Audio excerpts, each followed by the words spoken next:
Ah, Hytale. Is it just super cool Minecraft, or could it be something different?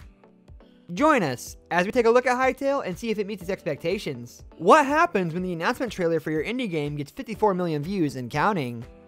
Well, first, your website has a minor meltdown. There was a moment when the countdown hit 0, and the website script didn't just quite perfectly fire.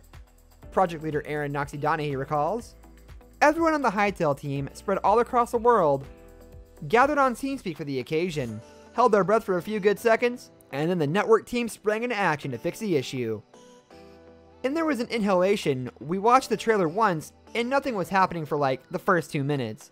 But as people started to finish the video, comment after comment after comment appeared underneath it. The reaction video started rolling in about 10 minutes later. It was euphoric is an understatement, said Donahue.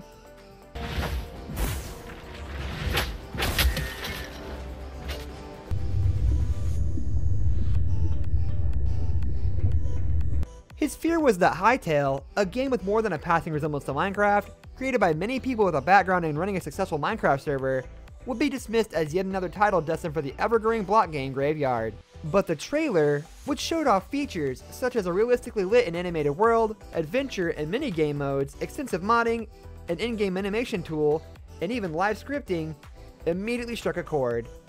We had an internal poll on how many views, Donahue says. In my head, you know, anything below 250,000 I'm disappointed. 500,000 I'm happy.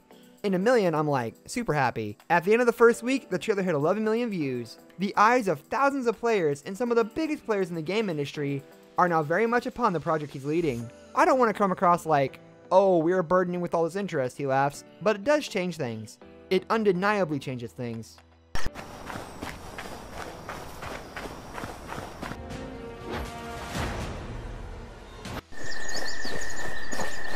Before Hytale, there was Hypixel.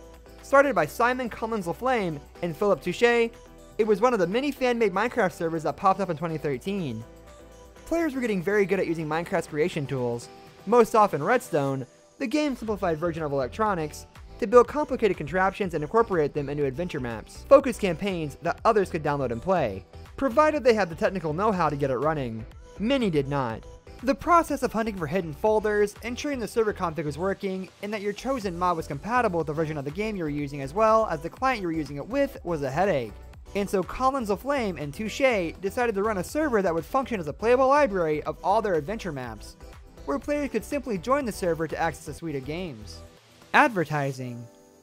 Part of the job was attending conferences such as Minecraft Expo, which was part of Insomnia Gaming Festival. It was here that he met the Hypixel team. They're like, yeah, we've got 20,000 users, Donahue says. I say, oh wow, you've got 20,000 users so far. They're like, no, we've got 20,000 users online right now. I'm like, what? He laughs. It's not every day that you come across some people who have something really special, who maybe don't actually understand it at that point. Already part of the way into the interview process for a job at Riot Games, Donahue asked whether he could help out on Hypixel in the interim. And during those 9 months, I just completely fell in love with the team. I fell in love with the project, I fell in love with the community. The work, which saw the team spinning up fresh minigames and sometimes as little as a week, like Sky Wars, was fast-paced and creatively fulfilling. And the server was making good money from its microtransactions too. The income was more than enough to sustain the server and a team of around 40 people. And then EULA happened. Mojang, in a bid to reduce the amount of bad actors using the Minecraft platform for nefarious means, like paid DDoS attacks, introduced new commercial rules for Minecraft servers. These didn't help the Hypixel monetization struggles. Donahue's job, before he left for his new job at Riot, was to prepare Hypixel on its play rewards for the new era, to avoid the same mistakes that Hypixel made, such as giving out in-game bonuses for real money. Donahue did not want that to be a part of Hytale. However, even after the EULA happened, the Hypixel server survived, but its revenue dropped a staggering 85%.